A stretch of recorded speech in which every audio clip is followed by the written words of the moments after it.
Chegando à reta final da série de pregação na carta aos Hebreus, e graças a Deus por isso, amém? É uma vitória, realmente Deus tem nos dado graça para podermos chegar até aqui. Provavelmente, próxima quarta a gente termina, né? Provavelmente. Então, versículo tema da série de mensagens que a gente sempre tem lido, é Hebreus capítulo 7, versículo 19, que diz o seguinte: pois a lei nenhuma coisa aperfeiçoou, e desta sorte é introduzida uma melhor esperança, pela qual chegamos a Deus. Amém?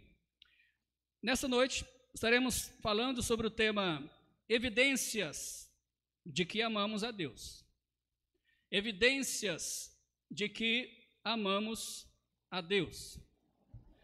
Estamos aí em Hebreus capítulo 13, né? O último capítulo de Hebreus, versículo 7 ao versículo 17. Vamos então ler o texto. Hebreus capítulo 13, versículo 7 ao versículo 17.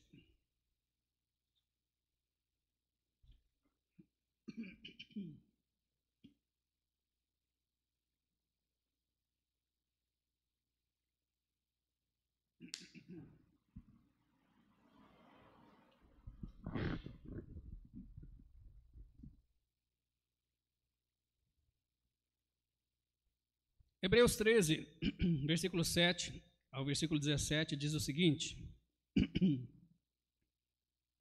lembrai-vos dos vossos pastores, que vos falaram a palavra de Deus, a fé dos quais imitai, atentando para a sua maneira de viver. Jesus Cristo é o mesmo, ontem e hoje e eternamente. Não vos deixeis levar em redor por doutrinas várias e estranhas, porque bom é que o coração se fortifique com a graça, e não com alimentos que de nada aproveitam aos que a eles se entregam.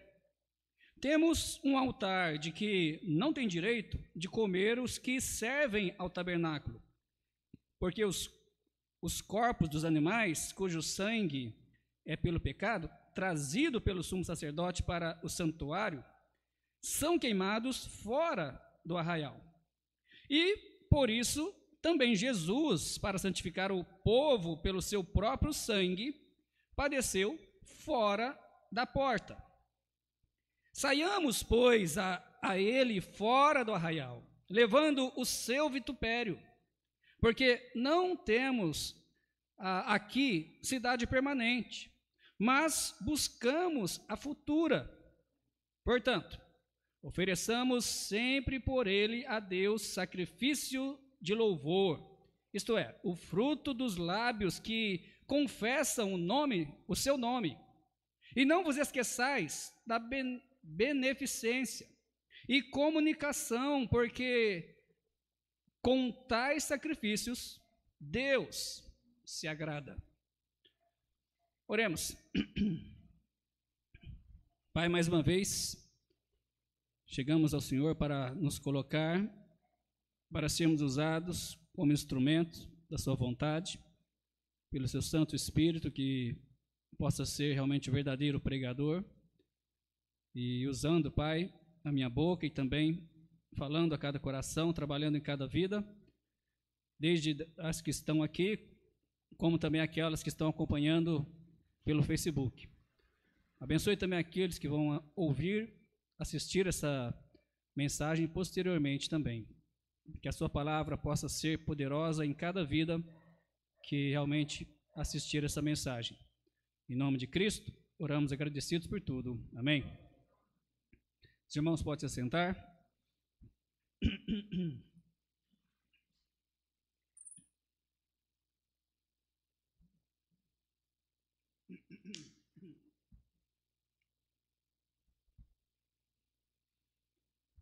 O assunto central da carta aos Hebreus trata sobre a superioridade de Cristo, sobre o sistema do Antigo Testamento.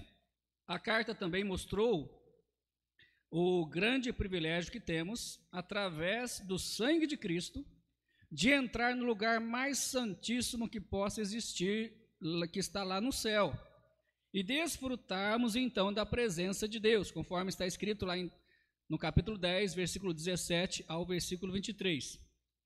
Então, se nós aproveitarmos este privilégio de entrarmos na presença santíssima de Deus, nós vamos manifestar isso em nossas vidas de 3 maneiras. No capítulo 11, nós vimos o capítulo da fé, então nós vamos manifestar com uma vida de fé. No capítulo 12, nós falamos muito sobre santidade, então nós vamos manifestar através de uma vida de santidade. E estamos aí no capítulo 13, na reta final, que está falando basicamente sobre amor. Falamos sobre o amor fraternal e agora estamos falando, hoje estaremos falando sobre o amor para com Deus. Então, a pessoa realmente que é salva, que ela tem livre acesso a Deus, ela tem esse privilégio, ela manifesta em sua vida uma vida de amor, uma vida de fé primeiramente, uma vida de santidade e uma vida de amor, conforme nós estamos pregando no capítulo 13. Nós estamos vendo a aplicação prática dos ensinamentos doutrinários da carta aos Hebreus. Nas últimas 2 mensagens, basicamente falamos sobre o mesmo tema, né? Falamos sobre a vida de amor do cristão para com as demais pessoas, analisando basicamente aí o que engloba viver uma vida de amor, principalmente para com as pessoas. Agora então, como eu já disse para os irmãos, estaremos voltando a nossa atenção para o nosso amor para com Deus. E queremos então ver se temos evidências ou marcas, né, de alguém que verdadeiramente ama a Deus. Então podemos pensar e meditar sobre o que engloba, né, amar a Deus. Ou talvez outra pergunta: quais são as provas de que eu verdadeiramente amo a Deus? Primeiramente, primeira prova, primeira evidência de alguém que ama a Deus é que ele permanece na fé e na doutrina bíblica. Alguém que ama a Deus, ele tem essa evidência em sua vida, essa marca. Ele permanece na fé e na doutrina bíblica. O nosso versículo, os nossos versículos para relembrar, versículo 7 ao versículo 9, que diz o seguinte, lembrando aí, né, o texto: lembrai-vos dos vossos pastores que vos falaram a palavra de Deus, a fé dos quais imitai, atentando para a sua maneira de viver. Jesus Cristo é o mesmo ontem e hoje e eternamente.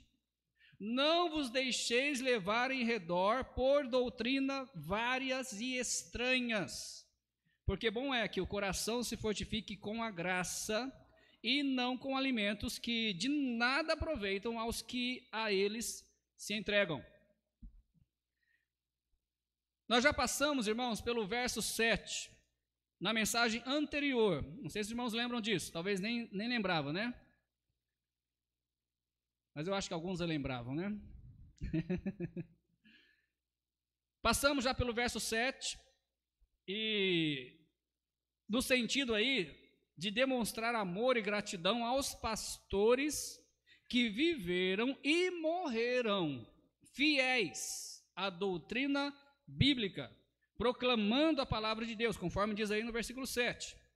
Então já passamos. Agora, em conjunto com os versículos 8 e 9, ou com o contexto, né, dos versículos 8 e 9, então podemos ver esse versículo 7, podemos ver aí que essa fidelidade era uma evidência de que esses pastores amavam verdadeiramente a Deus. E no caso, quando diz pastores, é guias, né? E até alguns apóstolos aqui estão incluídos aí nesses pastores, apóstolos que já tinham partido, né, para a glória. Então aí nós vemos essa evidência da fidelidade deles, porque no verso 8 a Bíblia também declara a imutabilidade de Jesus. Jesus é o mesmo, né, ontem e hoje e eternamente. Ou seja, ele é imutável. A Bíblia nos adverte aí para não deixarmos ser levados por várias doutrinas estranhas que estão ao nosso redor. Ou seja, você tem que ser imutável, pelo menos na fé e na doutrina bíblica. Devemos permanecer, como diz aí o versículo 9, né? Permanecer firmes na graça de Cristo. Permanecer firmes na graça de Cristo. Irmãos, uma evidência clara de que uma pessoa ama a Deus é que ele permanece na fé e na doutrina bíblica. Ele não fica procurando novas doutrinas. Ele não fica dando desculpa para doutrinas que mais lhe caem bem. Nós temos aí igrejas de todo tipo, não é verdade?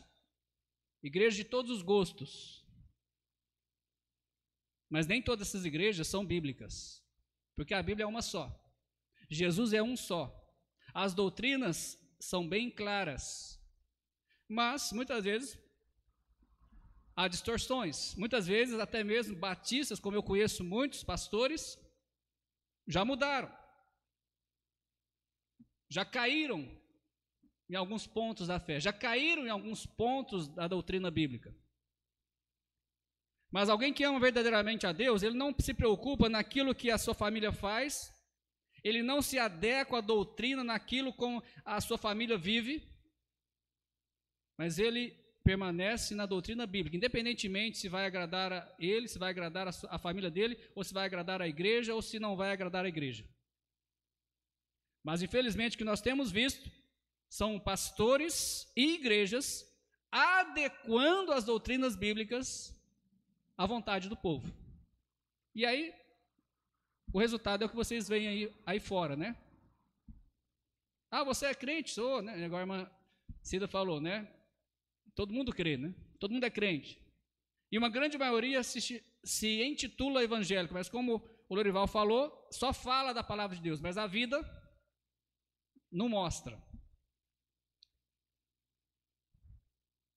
Nomes como Estevão, Tiago, né? E outros apóstolos, outros servos fiéis, eles constituem exemplos de estabilidade, de imutabilidade quanto à fé e doutrina bíblica. Por isso que foram mortos, foram assassinados, porque não voltaram atrás, não mudaram a pregação bíblica.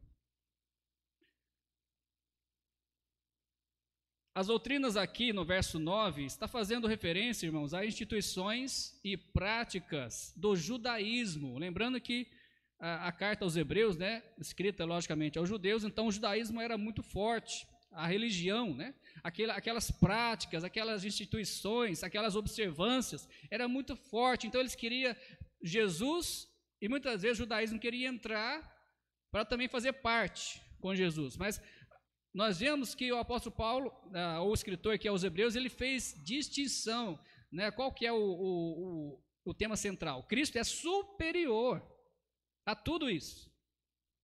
Cristo não faz concessão. Ele é o cumprimento do Velho Testamento. Ele não faz concessão. Não precisa do Velho Testamento, não precisa das leis, não precisa das práticas do Velho Testamento para ser salvo. Ele é o cumprimento.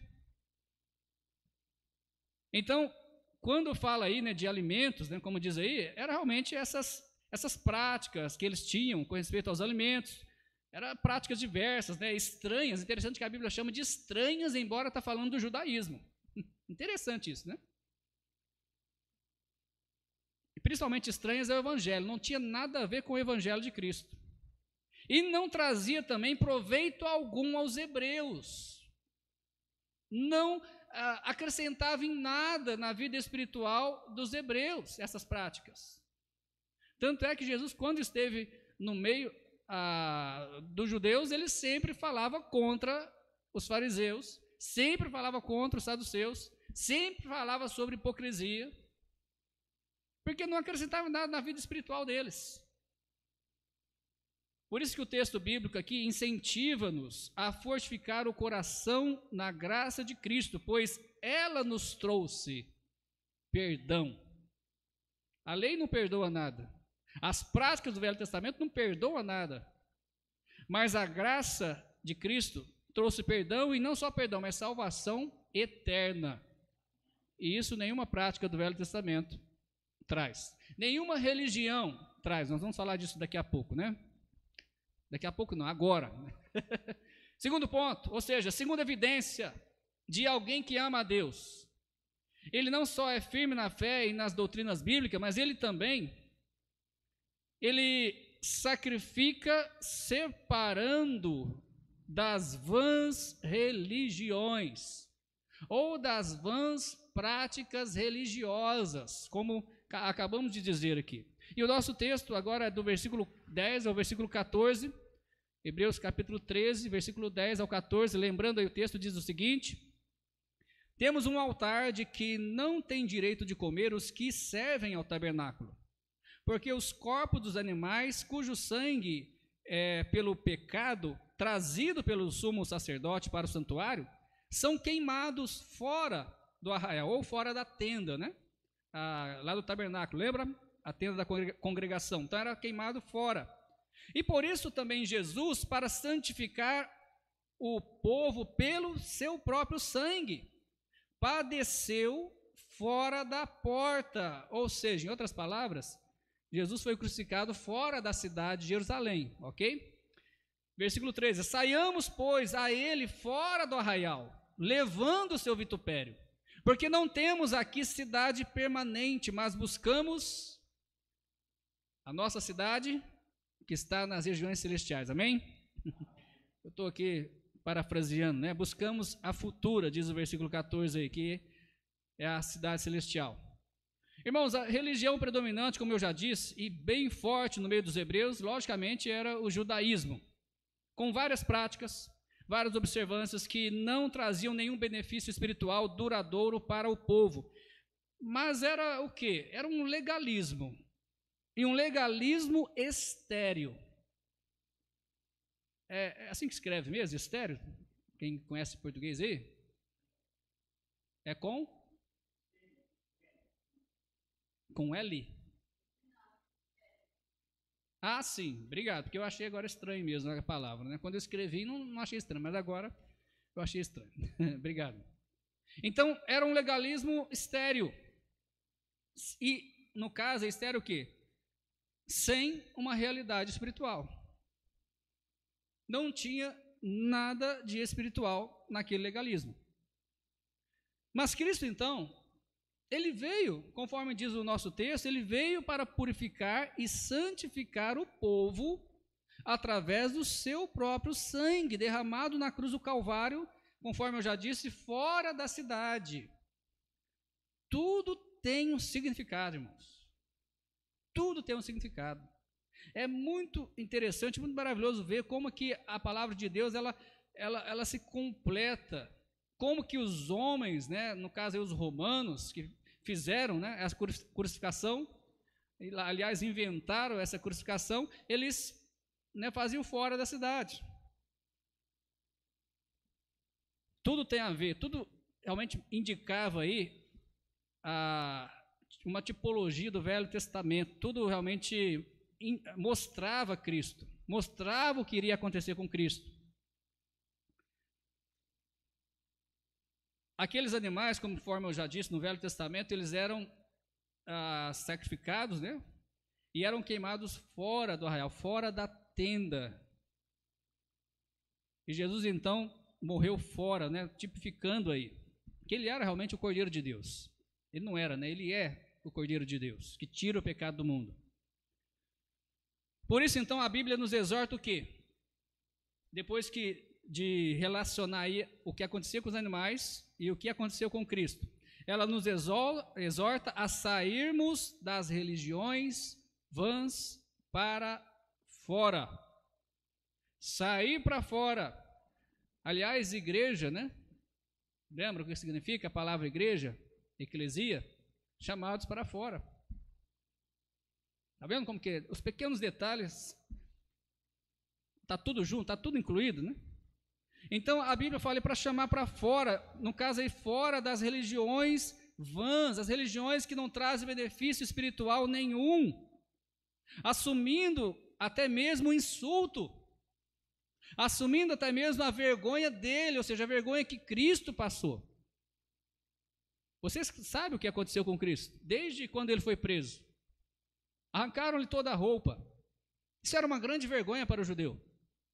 Isso era uma das piores vergonhas para o judeu, ficar sem roupa. O brasileiro não é muito não, né? Parece que é. Mas vamos voltar lá, né? Assumindo a vergonha. Por que assumindo a vergonha? Porque, logicamente, Cristo foi perseguido, não é verdade? Cristo foi insultado. Cristo foi injuriado até ser morto fora da cidade, naquela época. Sair do judaísmo, da religião predominante da época entre os hebreus, sair do judaísmo e testemunhar, olha, eu creio naquele Jesus de Nazaré que vocês mataram. Você já pegou, né? Eu creio que ele é o Messias. Essa foi a pregação de Estevão que o levou a ser apedrejado, né? Ele era o Messias que vocês apedrejaram, né? Vocês mataram. Então, isso até mesmo depois de muitos anos, isso ficou muito forte. Hoje eu não sei como que é. Talvez ainda tenha algumas famílias mais tradicionais, mas era muito forte uma pessoa que saía do judaísmo e muitas vezes, né, se convertia ao cristianismo, no caso, se convertia a Jesus Cristo como Salvador, como o verdadeiro Messias, como o enviado de Deus para a salvação de todo mundo. Isso era uma grande ofensa. A pessoa era excluída da família se ela se convertesse. Excluída mesmo, como se não existisse mais, como se estivesse morta. Então aqui a Bíblia diz, olha, sai fora. Ou seja, sofra o que tem que sofrer. Leva o vitupério de Cristo, a vergonha, as injúrias, os insultos, mas sai para fora. Hoje também não é muito diferente. Aqui no Brasil, por exemplo, não é muito diferente algumas religiões, algumas vãs religiões. Se você, talvez de uma certa religião, não vou citar aqui, porque tem várias, mas você chegar, olha, eu converti ao cristianismo, vou falar algo bem clássico, né, que não é muito correto, mas é o mais clássico que eles falam, né? Eu virei crente. Antigamente falava muito isso, hoje eu não sei se ainda fala, né? Quando a pessoa se convertia. Isso era uma ofensa muito grande para a família, uma família de determinada religião, né? Muitas vezes que tradicionalista, né? Os tataravós eram dessa religião, os avós eram dessa religião, os pais, então aquilo era uma ofensa muito grande à família. E com certeza essa pessoa que se convertia, ainda hoje, né, se converte, é perseguido por toda a família. Ainda hoje vale, né, o que a Bíblia diz aqui, não só no judaísmo. Por isso, uma grande evidência de que amamos a Deus, preste atenção nisso, uma grande evidência de que uma pessoa realmente ama a Deus, realmente converteu de verdade, realmente nasceu de novo em Cristo Jesus, é quando essa pessoa enfrenta tudo e todos. Nem todos conseguem, nem todos aguentam a pressão. Mas se uma pessoa aguenta tudo e todos porque converteu verdadeiramente ao Senhor Jesus Cristo, deixando as práticas religiosas vazias para confiar unicamente em Jesus Cristo como o único e suficiente Salvador de sua alma, essa pessoa realmente, né, tem evidência clara de que ama a Deus, tem evidência clara de que espera a cidade permanente, a cidade futura que Deus vai nos revelar logo, logo, amém? Irmãos, em terceiro lugar, a terceira evidência de alguém que ama a Deus é o sacrifício que essa pessoa faz quando se converte ao cristianismo. Os sacrifícios que essa pessoa faz quando se converte ao cristianismo e também no próprio cristianismo. Quando eu digo cristianismo, irmãos, eu não estou querendo dizer aqui uma religião, ok? Mas cristianismo vem de Jesus Cristo, de Cristo. Então, quando eu digo aqui cristianismo, é alguém que segue a Jesus, não segue a igreja batista, não segue a igreja quadrangular, não segue a igreja católica, ele segue a Jesus Cristo. Isso é cristianismo. É um seguidor de Cristo, ok? Então, quais são os sacrifícios? Vamos ler o texto primeiramente, depois eu vou explicar para os irmãos. Lembrando aí versículo 15 e versículo 16 de Hebreus capítulo 13. Portanto, ofereçamos sempre por ele a Deus sacrifício de louvor, isto é, o fruto dos lábios que confessam o seu nome. E não vos esqueçais da beneficência e comunicação, porque com tais sacrifícios Deus se agrada. Então, nós já vimos que um sacrifício aí, claro, abandonar a sua religião já é um sacrifício, porque ele vai enfrentar a perseguição, tanto dos amigos, que é da religião, dos colegas, e principalmente da família, quando a família realmente toda é daquela religião. Então já é um sacrifício realmente abandonar a religião por amor a Cristo. Mas nós temos aí mais dois sacrifícios apresentados como uma evidência clara de alguém que ama a Deus, ou seja, quando ele oferece esses sacrifícios, ele está mostrando realmente que ama a Deus. O verso 15 fala do sacrifício de louvor, que nós apresentamos hoje como igreja. Espero que você tenha apresentado, eu não fico olhando, né, para não desanimar. Eu não fico olhando se os irmãos estão cantando ou não estão, se estão cantando de coração ou se estão pensando no que vai fazer na hora que sair daqui, ou se fica olhando no relógio. Eu não fico olhando, para não desanimar, né? Eu prefiro pensar e meditar em Deus e na letra dos hinos que nós estamos cantando. Eu não quero ser prejudicado nesse momento. Então, existe o sacrifício de louvor, que a Bíblia diz aí. O que é? É o fruto dos lábios que confessam o seu nome. Interessante, né? Fruto dos lábios que confessam o seu nome. O crente, como um sacerdote, aliás, nós somos sacerdotes também, então ele deve oferecer continuamente sacrifícios espirituais de louvor a Deus, pelo fruto dos lábios, pois os lábios é o sensível medidor espiritual da condição do coração. O que a Bíblia fala? Tudo que está cheio o coração? Oi? A boca fala do que está cheio o coração. Ou tudo que está cheio o coração, a boca fala, né? O contrário. Então, os lábios, ele é um medidor, eu achei interessante isso aqui, é um medidor sensível, um medidor espiritual sensível da condição do coração. Abrindo aí um parêntese, né? Eu tenho sentido que tem diminuído os especiais da igreja, né? Já há um bom tempo, tenho observado. Eu sei, entrou a pandemia, né, atrapalhou tudo, mas já acabou, irmãos. Pastor, não acabou não, para mim acabou, já peguei, então para mim acabou. Estou brincando. Mas está acabando, já estamos reunindo, já não há mais nenhuma problema de pessoas estar olhando e querer fechar igrejas, tal,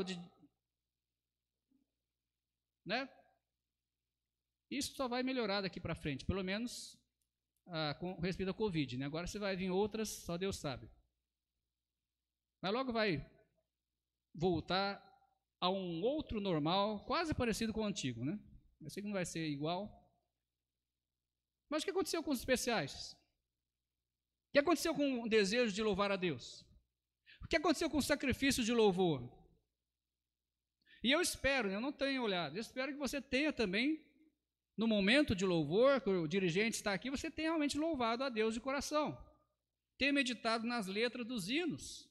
Tenha pensado em Deus, tenha pensado na sua vida, tenha se alegrado com algumas letras que realmente são de alegria. De vez em quando saem alguns améns aí, né? Mas tem culto, parece que os irmãos vieram de um velório, muitas vezes. Escuta até um mosquito. Ninguém fala amém, ninguém fala glória a Deus, ninguém fala nada. Agora outros cultos, não sei por quê, porque todo culto é igual, né? Eu sei, nós somos diferentes, mas todo culto é igual. O Deus é o mesmo, os hinos são o mesmo, a Bíblia é a mesma. Mas tem alguns cultos que parece que, né, tem alguma coisa estranha, né? Tem alguma coisa pesada no ambiente. Mas o que aconteceu, irmãos? A minha pergunta é o que aconteceu com os especiais? O que aconteceu com o desejo de louvar a Deus? Né? Antigamente tinha famílias que ofereciam especiais, tinha quartetos, tinha homens, tinha dupla, tinha solos. O que aconteceu? Deus não precisa mais? Irmãos, se nós amamos a Deus, uma evidência clara é de querer louvar a Deus constantemente. Agora, interessante aqui, até aprendemos com o irmão William, até domingo eu acho que comentei também uma outra coisa sobre isso. Este sacrifício de louvor não é só na igreja. Não é só na igreja. Para você pensar, eu vou cantar quando eu vou na igreja, aí eu canto. Não, em casa também. Por que você não canta em casa? Você é crente só aqui? Deus só está aqui nesse lugar? Ele não está na sua casa? Ele não merece louvor na segunda-feira? Ele não merece louvor na terça, na sua casa? No seu trabalho, onde quer que você esteja? Então, esse sacrifício de louvor, uma evidência de que alguém dessa pessoa ama a Deus, é que ele faz isso constantemente, continuamente, aonde quer que ele esteja. Eu não estou dizendo aqui que você vai gritar, que você vai cantar em voz alta, num ambiente que não pode, ou você vai se passar por louco. Não é isso, irmãos. Mas sacrifício de louvor tem vários jeitos de você fazer, e não precisa sempre ser em voz alta. Mas a pessoa que ama a Deus, ela tem essa necessidade. Bom, no verso 16 mostra um outro sacrifício do cristianismo. É a consideração fraternal pelo próximo. A Bíblia diz aí, deixa eu ler para os irmãos entender, e não vos esqueçais da beneficência, no caso bondade, né, atos de bondade, e comunicação. Lembra essa palavra comunicação? Numa outra mensagem que eu preguei, eu acho que em Romanos, sobre a comunicação dos santos, é a ajuda, e muitas vezes, não sei aqui se a palavra é essa, mas muitas vezes financeiramente, ajuda materialmente aos irmãos. Então o sacrifício aqui é a consideração fraternal pelo próximo. Se amamos a Deus, o nosso amor será refletido para com as pessoas perto de nós.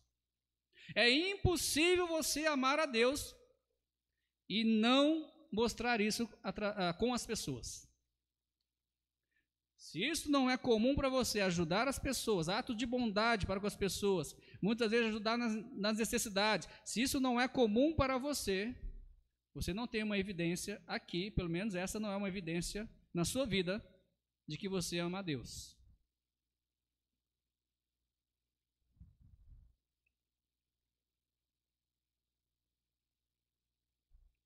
O versículo diz claramente aí, desses sacrifícios, Deus se agrada. Deus se agrada. Quer agradar a Deus? Está aí. Está aí o meio de você agradar a Deus facilmente. Embora se chama sacrifício, mas não é um sacrifício tão difícil assim. Tanto o louvor, quanto principalmente aí da consideração fraternal para com o próximo. Em quarto e último lugar, uma outra evidência clara de alguém que ama a Deus, ele mostra através da atitude dele para com os pastores. Uma grande evidência de que alguém ama a Deus é a forma que ele trata com os pastores. Não só o pastor, mas os pastores. Pelo menos aí diz pastores, no plural.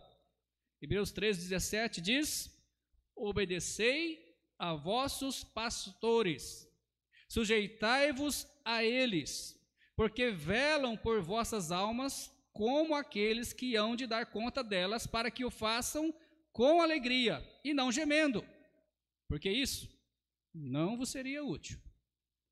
Irmão, nós já falamos no verso 7, mais uma vez, né? Lembrando aí o verso 7, dos pastores falecidos, dos pastores que já haviam partido para a glória, mas viveram uma vida de fé exemplar e foram fiéis, como eu já preguei, né? Já preguei hoje, foram fiéis até a morte, da doutrina bíblica e na fé. Talvez até, como nós citamos aí, Estevão, Tiago e provavelmente outros, morreram como Marte, realmente, por não negar a fé e por pregar o evangelho do Senhor Jesus Cristo. Agora aqui, no verso 17, a Bíblia exorta aos crentes a obedecer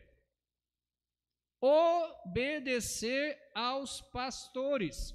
Agora sim, os vivos, né? Você não vai obedecer pastor morto. É meio difícil. Só se você for um crente espírita, né? Se é que existe isso. Fazer uma sessão e conversar com um pastor que já morreu. Tá, isso é totalmente antibíblico, né? Eu só estou brincando aqui. Mas obedecer aos pastores atuais, aos pastores que estão guiando talvez a sua vida, guiando talvez a igreja ou as igrejas, de alguma forma, está sendo realmente usado por Deus na sua vida. Então esses pastores, e realmente eu concordo, né, principalmente o pastor que Deus colocou na sua igreja, estes pastores você deve obedecer. É simples, não é? Na palavra, sim. Da mesma forma que a Bíblia diz os filhos obedecerem os pais. Mas nem sempre isso é realidade. Na igreja, da mesma forma. Na igreja, da mesma forma. O pastor muitas vezes fala, direita, irmãos, a igreja vai para a esquerda. Ou esquerda, irmãos, direita. Nem sempre é verdade. Na palavra está fácil obedecer. Mas na hora que entra, então, o ego, na hora que entra o que eu quero, aí não, mas aquilo que o pastor falou não dá muito certo, não. Isso é muito difícil. Eu acho melhor de outro jeito. E aí vai, né? Só que, além de obedecer, a Bíblia fala uma palavra mais forte do que obedecer. A Bíblia fala de sujeitai-vos a eles. Isso é muito mais forte do que só obedecer. Vou explicar melhor para os irmãos. Sujeitar-se aos pastores significa estar sujeitos aos seus mandamentos. Sujeição. Podemos dizer submissão. Esta palavra dá a entender que devemos até mesmo permitir que eles mudem a nossa vontade e opinião a respeito da fé e da doutrina. Agora, preste atenção para você não falar besteira aí, né? Sobre o que o pastor Marcos falou. Desde que eles estejam aqui. Que a autoridade do pastor é a palavra de Deus. Se eles não estiverem nesse livro, você tem toda a autoridade de dizer, pastor, isso aí não é bíblico. Pastor, infelizmente eu não vou obedecer nessa questão porque isso não é bíblico, isso é antibíblico. Pastor, eu não vou sujeitar sobre esse pensamento, não vou me adequar a isso porque isso não é bíblico. Mas enquanto o pastor está na Bíblia, a Bíblia diz, obedece e sujeita. Em outras palavras, se for preciso, mude a sua vontade, mude a sua opinião, principalmente a respeito da fé, principalmente a respeito de doutrina, principalmente a respeito de ensinamentos, que eu não concordo com isso. Engula, não concorda e obedeça e sujeita. Pelo menos isso que a Bíblia diz. Só estou falando o que a Bíblia diz. Agora, qual o motivo que a Bíblia diz isso? O motivo é que os pastores velam por nossas almas. O que é isso? A gente muitas vezes fala de, os pastores velam por nossas almas. Mas o que é isso? Você sabe o que é isso? Você sabe o peso que um pastor tem nas costas? para depois você fazer besteira e ainda muitas vezes acusar o pastor. Você sabe o peso que ele tem nas costas? Velar realmente vem de vela, né? Já dá aí um pouco de entendimento. Hã? Não. Velar vem de vela. O que significa? Olha aí. Eles estão, no caso velando, estão de vigia. Eles estão como se fossem acordados, guardando a sua alma, a minha alma. Porque eu sou pastor, mas sou ovelha também, né? Isso é um peso muito grande. É um peso muito grande. E muitas vezes a igreja não dá a mínima por isso. Além disso, a Bíblia ainda fala, para pesar mais um pouco, que os pastores vão dar conta por cada alma que ele pastoreou. Ele vai dar conta por nossas almas. Em outras palavras, o pastor é responsável por nós.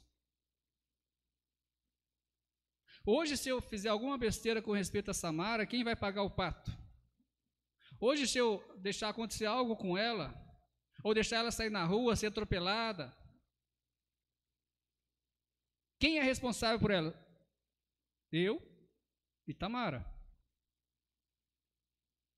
Da mesma forma, o pastor é responsável pela sua vida. Se acontecer alguma coisa com você, o pastor vai ter que dar conta. E não é dar conta para qualquer pessoa, é para Deus. Próxima vez que você querer ir contra o seu pastor, lembra do peso que ele carrega.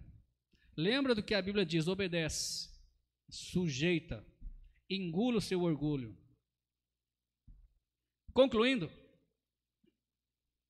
tenho certeza de que se eu perguntar a você, ou qualquer pessoa, né, que talvez creia que existe Deus, se eu perguntar a você, você ama a Deus? Logicamente, a maioria das respostas, acho que seria 99,99%. Sim, eu amo a Deus. Mas a pergunta verdadeira, a pergunta pesada é: você tem evidência disso na sua vida? Há evidências na sua vida de que realmente você ama a Deus? Estava ouvindo uma mensagem, pouco antes do culto, ouvindo as mensagens do Congresso dos Jovens. Talvez o João Paulo vai lembrar, né, dessa mensagem, do que foi falado. Mas um pastor lá, eu não sei o nome dele, ele falou sobre o ateísmo no meio dos cristãos. Ou seja, eu acho que é ateísmo prático, se não me engano. Eles vão à igreja, mas nos dias que não tem culto, eles vivem como se não existisse Deus. Vivem como se realmente não existisse Deus. Tomam suas decisões, fazem tudo que tem que fazer. Não existe alguém para prestar conta, não existe alguém para perguntar, não louva, como a gente falou, não há sacrifício de louvor. Vive como qualquer pessoa incrédula vive, ou qualquer pessoa ateu vive. Então a pergunta: você tem evidência na sua vida de que realmente ama a Deus? No caso aqui nós apresentamos 4 evidências, logicamente tem mais, porque pregamos apenas nesse texto aqui. Você tem permanecido na fé? Na doutrina bíblica? A doutrina bíblica, no caso, é a doutrina dos apóstolos. A doutrina que muitos morreram por causa dessa doutrina. Não é a doutrina que se adequa às pessoas. Porque quando adequa não tem problema nenhum. Mas quando é firme na Bíblia é assim, pronto, acabou. Opa, espere, não vamos pegar esse homem aí. Segundo, você largou tudo. Você largou parentes. Você largou realmente a sua religião antiga para servir ao Senhor e Salvador Jesus Cristo. Em terceiro lugar, você tem oferecido sacrifícios de louvor a Deus, tem se sacrificado para fazer o bem e ajudar os outros. E quarta evidência, você tem obedecido e se sujeitado ao seu pastor? Ou como muitas vezes eu digo, aqui, pregando, você se acha dono do seu nariz e não deve explicação e o pastor não tem nada a ver com a sua vida? Bom, não é isso que diz aqui nesse versículo. Queira ou não queira, eu vou ter que dar conta por você. Querendo ou não querendo. Que nós possamos, irmãos, ter não só essas, mas várias outras evidências de que realmente amamos a Deus. Nós possamos realmente ter essas evidências e outras. E as pessoas possam ver isso, como a irmã Cida pediu na oração. As pessoas possam ver isso nas nossas vidas, aonde quer que estejamos. E possam então se interessar por nós. Olha, essa pessoa ama a Deus. E através de nós poder ouvir o evangelho da salvação. Amém? Vamos colocar de pé e vamos orar.